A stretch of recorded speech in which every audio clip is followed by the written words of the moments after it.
जो भी रिएक्टर जो होता है, यूरेनियम का भी जो रिएक्टर होता है, उसी को उसको इसी शेप में बनाया जाता है। क्यों बनाया जाता है, इसका साइंस आप समझिए कि इस यहाँ पे जो इस तरह का इस शेप में जब भी आप कोई भी चीज अगर बनाते हैं तो वहां पे ऊर्जा का केंद्र बन जाता है। स्वास्थ्य के लिए बहुत अच्छा माना जाता है। जिस भी घर में रहता है वहाँ सुख शांति और धन संसाधन की पूर्ति होती है और साथ में ये स्वास्थ्य वर्धक होता है। शिवलिंग चाहिए था हमको बताया गया कि सावन में शिवलिंग रखने से फायदा होता है। क्या आप रखते हैं क्या? हाँ, शिवलिंग रखते हैं हम लोग। जरा दिखाएं। ठीक है, दिखाते हैं। हर तरह का शिवलिंग है हम लोग रखते हैं। देखिए सर, ये पारद का शिवलिंग है। ये व्हाइट कलर का होता है और बहुत चिकना होता है। ये हाथ में आप उठा भी नहीं सकते हैं, इतना चिकना होता है। जो पारा होता है उसका मेटल प्रोसेसिंग करके इसको बनाया जाता है। एक चीज मेरे मन में है जो मैं पहले पूछना चाहूंगा, जिन्होंने हमको ये बताया है कि शिवलिंग रखना चाहिए, क्योंकि आप इस बात को जानते हैं कि कौन चीज रखना चाहिए क्या नहीं रखना चाहिए। जरा मैं जानना चाहूंगा आपसे, शिवलिंग हमेशा कहा जाता है घर में नहीं रखना चाहिए। देखिए, शिवलिंग जो है ऊर्जा का स्रोत है। और शिवलिंग, लिंग का मतलब लोग गलत अर्थ में लेते हैं, लेकिन लिंग का मतलब होता है ऊर्जा का केंद्र। तो ईश्वरीय जो शक्ति होती है उसके जब हम शिव जी की जब हम आरती भी करते हैं तो उसमें तीनों देवता का, ब्रह्मा विष्णु महेश, तीनों का चर्चा होता है। आप आरती में देखिएगा तो इसीलिए जो लिंग होता है वो सारे देवताओं का यहाँ पे केंद्र है। और इसीलिए आप मंदिर में जाके पूजा करते हैं तो ये तो बहुत ही अच्छी बात है। मंदिर में लोगों को एकजुट होना ये बहुत अच्छा चीज होता है, समाज के लिए अच्छा होता है, लेकिन ये घर में रखना चाहिए। ये मेरा अपना मत है। तो जैसे मंदिरों में शिव जी का जो लिंग होता है, हाँ, वो बड़े साइज में होता है, जी, तो हाँ, उतना बड़ा तो स्थापित करना चाहिए या ये छोटा स्थापित करना चाहिए? इसका पैरामीटर होता है कि एक अंगूठा से बड़ा शिवलिंग घर में स्थापित नहीं करना चाहिए। इससे बड़ा ऐसी ये मान्यता है, ये वर्जना है कि एक अंगूठा से बड़ा नहीं रखते हैं, क्योंकि ये कहा जाता है कि शिवलिंग जहाँ पे होता है वहाँ सारे देवी देवता स्थापित हो जाते हैं वहाँ। और ये शिवलिंग को हिलाया भी नहीं जाता और हिलता भी नहीं है। जहाँ भी होता है वो सारे देवता जब वहाँ पे जब केंद्रित हो जाते हैं तो उनकी आराधना होनी चाहिए और वो कंटिन्यू होना चाहिए। हर चीज, शिव वास भी देखा जाता है कि कब शिव वास घर में कर रहे हैं कब बाहर कर रहे हैं, तो हमेशा शिव वास जो है घर में नहीं होता है। तो इसी कारण से शिवलिंग का एक पैरामीटर बनाया गया है कि एक अंगूठा से नीचे का शिवलिंग हम घर पे रख सकते हैं। ये तो आपने बता दिया कि ये इसके अलावा एक और पैरामीटर है कि दो तरह के शिवलिंग हैं जिनको रखने में कोई वर्जना नहीं रखा गया है। एक तो पारद का शिवलिंग है और दूसरा नर्मदेश्वर शिवलिंग होता है। इस तरह का और भी स्फटिक ये नर्मदेश्वर शिवलिंग है। अच्छा। तो ये दोनों जो शिवलिंग होता है ये बिल्कुल स्वयं सिद्ध होता है, स्वयंभू होता है। अच्छा। ये जो इसमें देखिए कि अलग अलग तरह का पैटर्न होता है और ये पैटर्न ये बनाया नहीं गया, मैन मेड नहीं है। ये नर्मदा नदी के किनारे जो पत्थर जो पाए जाते हैं वो इस तरह के हो जाते हैं, उनके वेग तो ये क्या प्राकृतिक है? प्राकृतिक है, पूरी तरह से प्राकृतिक है। ऐसा तो नहीं कि जो मैंने आपने कहा कि पाया जाता है नदी में या हाँ, समुद्र में कहाँ पाया जाता है, तो आप ही बता सकते हैं। नर्मदा नदी के तट पे अच्छा। जो भी बालू से जो पत्थर जो पाए जाते हैं वो इसी शेप में होते हैं और उसी को नर्मदेश्वर शिवलिंग बोला जाता है, क्योंकि ये स्वयं सिद्ध होते हैं। और इनको जब शिवलिंग के रूप में स्थापित किया जाता है तो ये इसको स्थापित करने के लिए इसको सिद्ध नहीं करना पड़ता है, ये अपने आप में ही शिवलिंग होता है। अच्छा। और प्राकृतिक रूप से होता है। तो इसको जब हम घर पे रखते हैं तो इसके साथ वर्जना नहीं है। और इसके अलावा स्फटिक का होता है। ये स्फटिक के बारे में बोला जाता है कि स्फटिक दुनिया का सबसे शुद्ध ये तत्व है, पदार्थ है, और इसके अंदर अग्नि का वास होता है और इसीलिए इसको भी शिवलिंग का बहुत अच्छा स्वरूप माना जाता है। इस ये तो शिवलिंग बहुत के बारे में वेटेड है भाई। ये किस चीज का बना हुआ है? इसको बनाया जाता है। ये हमारा साइंस पहले इतना डेवलप था और जिसके कारण हम पारा के साथ और भी कुछ मेटल्स हैं जिसको कि हम प्रोसेस करके और उसके बाद फिर पारद हम बनाते थे जो टेक्नोलॉजी। पारा या पारद? पारद, क्योंकि पारा जो होता है वो लिक्विड फॉर्म में होता है। हाँ। वो एक जगह टिक नहीं सकता, वो फ्लो हो जाएगा। वो मेटेलिक होता है बट इन लिक्विड स्टेट में होता है, और उसको कुछ और भी कुछ मटेरियल्स को मिलाकर जो हमारे विभिन्न ग्रंथों में वर्णित है उसका, तो उसको संतों ने, ऋषियों ने हमारे बनाए, और फिर इसको शिवलिंग, उसका जो स्वरूप जब दिया गया तो ये इसको पारद शिवलिंग बोलते हैं। और इसके बारे में ये भी बोला जाता है कि पारद जो तत्व जो होता है वो स्वयं शिव का वीर्य माना जाता है। तो ये इसीलिए शिव का मतलब समझिए कि ये मूल तत्व है शिव का। शिव को पिता स्वरूप माना गया है और पुरुष तत्व माना गया उनको। तो इसीलिए, और शिव और शक्ति दोनों का एक हमारे संस्कृति में बहुत बड़ा महत्व है शिव शक्ति का। और शिवलिंग में दोनों शक्तियां होती हैं, शिव और शक्ति दोनों होती हैं, और इसी कारण से ये संपूर्ण ब्रह्मांड का केंद्र माना जाता है शिवलिंग को। तो इसीलिए इसको घर में रखना चाहिए, लेकिन इसका पावर एक लिमिटेड पावर होना चाहिए, जितना कि हम उसको धारण कर सकते हैं। अगर बहुत ज्यादा अगर उसमें पावर होगा तो हम ना तो उसको सहेज पाएंगे, और ना तो फिर हम उसका नकारात्मक भी हो सकता है। इसीलिए हम इसमें वर्जना है कि एक अंगूठा से बड़ा जनरली मतलब उसको नहीं रखते हैं घर में। और ये मंदिर में रखा जाता है, ये ऐसे स्थान पे रखा जाता है जहाँ पे बहुत सारे लोग आए, जहाँ पे इकट्ठा हो, और सारे जो लोगों का जो वाइब्रेशन है वो इसके साथ मैच करें। इसलिए वो मंदिर में रखा जाता है, बड़ा शिवलिंग स्थापित किया जाता है। और इसमें एक चीज और भी होता है, क्यों बड़ा शिवलिंग नहीं रखते हैं घर के अंदर? क्योंकि इसके अंदर इसके ऊपर जल लगातार गिरना चाहिए, खास करके गर्मी के मौसम में। उसका एक टाइमिंग होता है, तो सतवानी से स्टार्ट होता है और सावन तक में उसको एक घड़ा भी रखा जाता है शिवलिंग के ऊपर, तो कंटिन्यू उसके ऊपर जल का बूंद गिरना चाहिए। तो उससे जो है संसार के जो तत्व जो है, संसार के जो ताप हैं उसको शिव हरते हैं। तो वो कंटिन्यूटी घर में मेंटेन नहीं हो सकती, वो सारी सैंक्टिटी जो पवित्रता है वो घर में मेंटेन नहीं हो सकती। तो उसके लिए कुछ छूट दिया गया है कि एक अंगूठा से नीचे रख सकते हैं, दूसरा कि पारद शिवलिंग रख सकते हैं, क्योंकि और दूसरा चीज है कि नर्मदेश्वर शिवलिंग रख सकते हैं, और तीसरा फिर ये भी रख सकते हैं क्योंकि ये अग्नि तत्व से बना हुआ है। ये जो ज्वालामुखी से जो लावा जो निकलता है उससे जो ये एकदम शुद्ध चीज निकलता है। अग्नि में तो जाके स्वयं कोई भी चीज शुद्ध हो जाता है, लेकिन ये तो स्वयं ही अग्नि से ही आया है, लावा के माध्यम से। और ये जैसे ही ठंडा होता है उसके बाद फिर उसको पॉलिश और कटिंग पॉलिश करते हैं तो फिर इस तरह का हो जाता है। और ये देखिए कितना क्लियर है, ये क्वालिटी में भी बहुत अच्छा है और प्राकृतिक रूप से भी क्लियर ही आता है। आपके हिसाब से इन तीनों में से किसको आप ज्यादा मान्यता देते हैं जो घर में रखना चाहिए? देखिए तीनों भी, हाँ, इसके अलावा भी हम लोग अलग अलग तरह का रखते हैं, रत्नों का रखते हैं, क्योंकि रत्नों में अग्नि की शक्ति होती है। और हम ऋग्वेद में भी, ये रत्न का है, ये रत्न का है, ये मरगज है, एवेंचुराइन इसको बोलते हैं, और ये टाइगर है।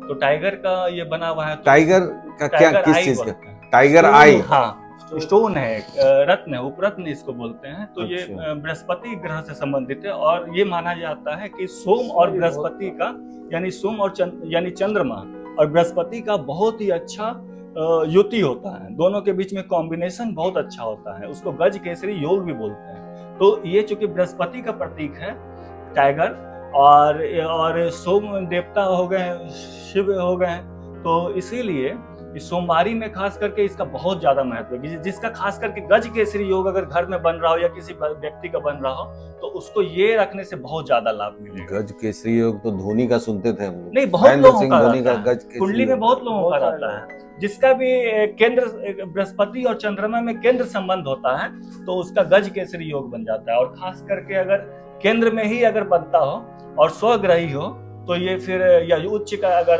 बृहस्पति या चंद्रमा हो तो फिर उसको गज केसरी योग बहुत अच्छा बन जाता है उसमें। और तो इसीलिए फिर उसको ये चीज रखना चाहिए। और ये एवेंचुराइन है।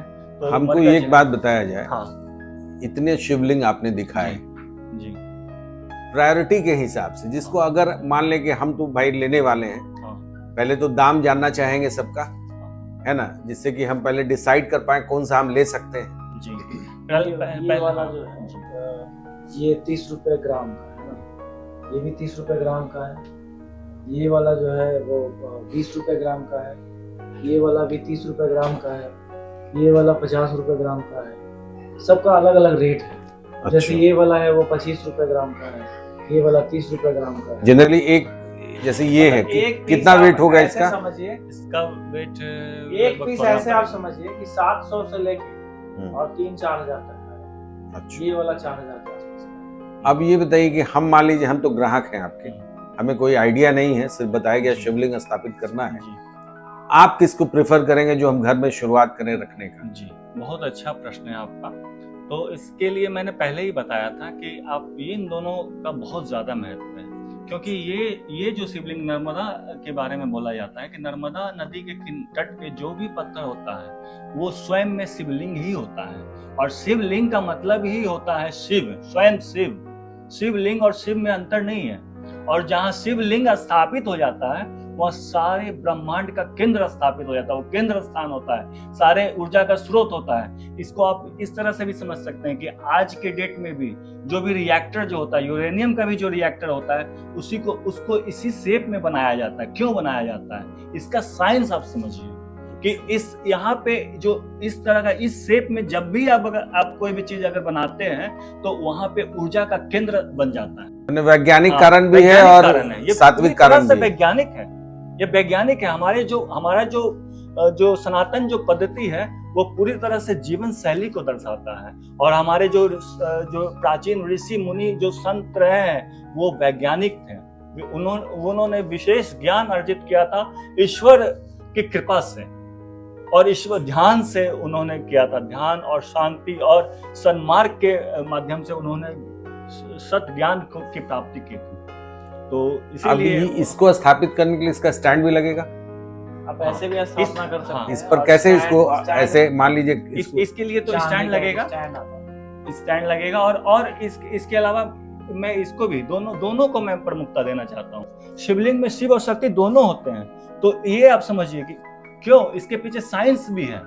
क्योंकि ये जो है आप देखिए कि दो तरह के एलिमेंट होते हैं। एक जो है इलेक्ट्रॉन जो है लूज करते हैं और एक इलेक्ट्रॉन गेन करते हैं। तो इस तरह से जो साइंस भी हमें यही बताता है कि दोनों जब एक जगह होते हैं तो कोई भी मैटर का निर्माण होता है। तो इसी तरह से ये पारस तत्व है, और एक नंबर का हाँ ये फर्स्ट नंबर पे ये, और ये भी सेकंड नंबर। हमें तो बड़ा खूबसूरत भी लग रहा है, बहुत अच्छा भी लग रहा है ये। और ये भी आप रख सकते हैं, स्फटिक का भी बहुत मान्यता है। तो क्या एक से ज्यादा भी हम लोग रख सकते हैं? एक ही रखना चाहिए ना?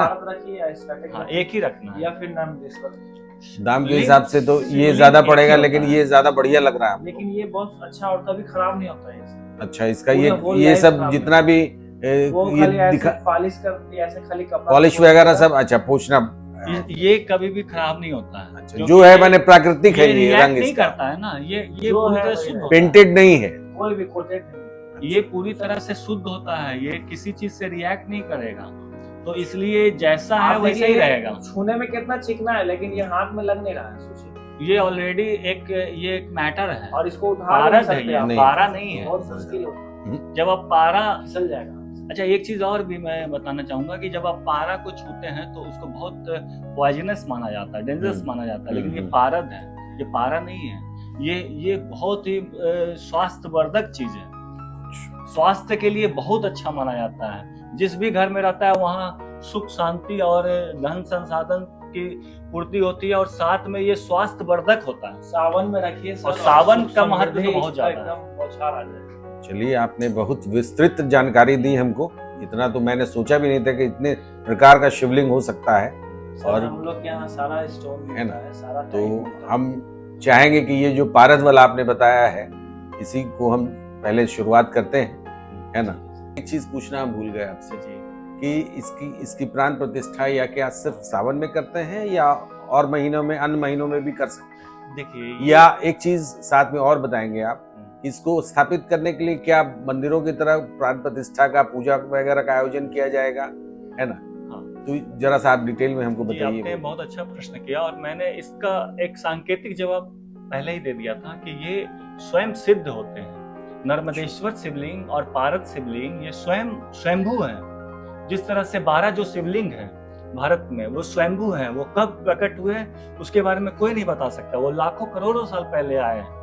तो इसी तरह से और उनका पौराणिक महत्व है, तो इसी तरह से ये स्वयंभू होते हैं। नर्मदा का जो शिवलिंग है वो स्वयं प्रकट होते हैं, तो इसके लिए किसी भी कर्मकांड की आवश्यकता नहीं होती। आप सच्चे मन से सच्चे हृदय से ईश्वर को जब आप पुकारेंगे तो ये स्वयं भू हैं, तो ये इसको स्थापित अपने आप ही आप कर सकते अच्छा, हैं। स्वयं कर सकते हैं, स्वयं किसी कर ब्राह्मण की आवश्यकता नहीं है। किसी भी कर्मकांड की आवश्यकता नहीं है, किन्हीं भी ब्राह्मण या उनके द्वारा अगर आप चाहें तो कर सकते हैं, लेकिन आवश्यकता नहीं है। और इसी तरह से पारद शिवलिंग भी स्वयं शिव हैं, शिव के ही वीर्य पारद होते हैं, तो इसीलिए इनकी मात्र कृपा की आवश्यकता है।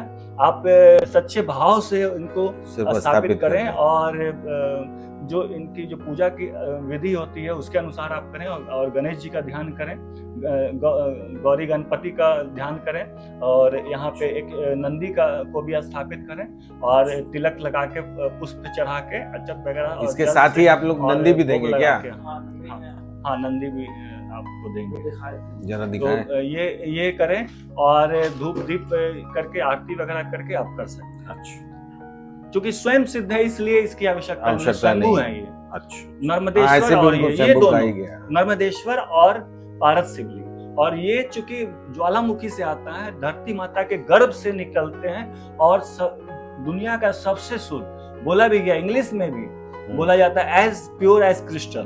तो ये नेचुरल क्रिस्टल है, नेचर ने इसको पैदा किया। ज्वालामुखी से जो शुद्ध जो लावा निकलता है, और उसको जब हम सिर्फ सीधा तराशते हैं बिना कुछ किए और उसको पॉलिश करते हैं, तो फिर ये चीज आता है। तो ये इसी कारण से अग्नि में जाने के बाद तो कोई भी चीज शुद्ध हो जाता है, तो ये शुद्ध है, बिल्कुल शुद्ध। इसको कर सकते हैं, ये भी पूरी तरह से शुद्ध हो जाता है। और दूसरा कि शुभ मुहूर्त के बारे में आपने बोला, तो ये किसी भी मुहूर्त में कर सकते हैं, लेकिन अभी का जो समय है वो सावन माह का समय है, भोले बाबा का समय है, तो इससे अच्छा क्या हो सकता है समय। ये तो अपने आप ऐसी मान्यता है कि शिव वास जो है कभी कभी होता है, हमेशा नहीं होता है घर के लिए, लेकिन जो सावन का जो माह होता है तो उसमें 7 दिन खुले होते हैं, सारा समय 24 घंटा भगवान आप पूजा भी कर सकते हैं, कभी भी जाके मंदिर में भी पूजा कर सकते हैं और कभी भी घर में भी पूजा कर सकते हैं, कोई रेस्ट्रिक्शन नहीं होता है। भोले बाबा का समय, भोले दानी आपको हमेशा कृपा ही बरसाएंगे। पारद वाला ही हमको उनके साथ, नंदी जी के साथ हमको देंगे आप? दोनों का मिला के कितना लगेगा? करीब 4 से 5 हजार रुपए में। ये बड़ा साइज का लिए आप तब। अच्छा, तो वो छोटा लेंगे तो मतलब छोटा भी है, 900 1000 1200 तक। अच्छा, तो नंदी कितनी बड़े? नंदी तो एक ही साइज है। अच्छा, एक ही साइज आएगा, तो इनके साथ इसके दोनों में एक ही साइज चलेगा। दोनों में एक ही साइज चलेगा? हाँ। अच्छा, बढ़िया, तो यही लग रहा है, यही बहुत अच्छा है। नहीं, चलिए इसी को हम ये करते हैं कल, लेकिन नंदी जी के साथ हमको दे दीजिए जिससे हम इसको स्थापित कर लें अपने घर में। Thank you sir. तो आपने देखा कि किस प्रकार से शिवलिंग को लेकर के ग्राहक और दुकानदार आपस में विचार विमर्श कर रहे थे, तर्क वितर्क कर रहे थे। ग्राहक भी संतुष्ट हुए और दुकानदार भी संतुष्ट है अपने ग्राहक से, और ग्राहक संतुष्ट है दुकानदार से, और जो शिवलिंग लेने के लिए वो आए थे उससे। आपको ये वीडियो कैसा लगा वो हमें जरूर बताइएगा। उम्मीद है आपने वीडियो को लाइक कर लिया है, चैनल को सब्सक्राइब कर लिया है, और आप कमेंट तो करते ही हैं। फिर मिले किसी और नए अपडेट के साथ। जय भारत, जय बिहार, जय हिंद।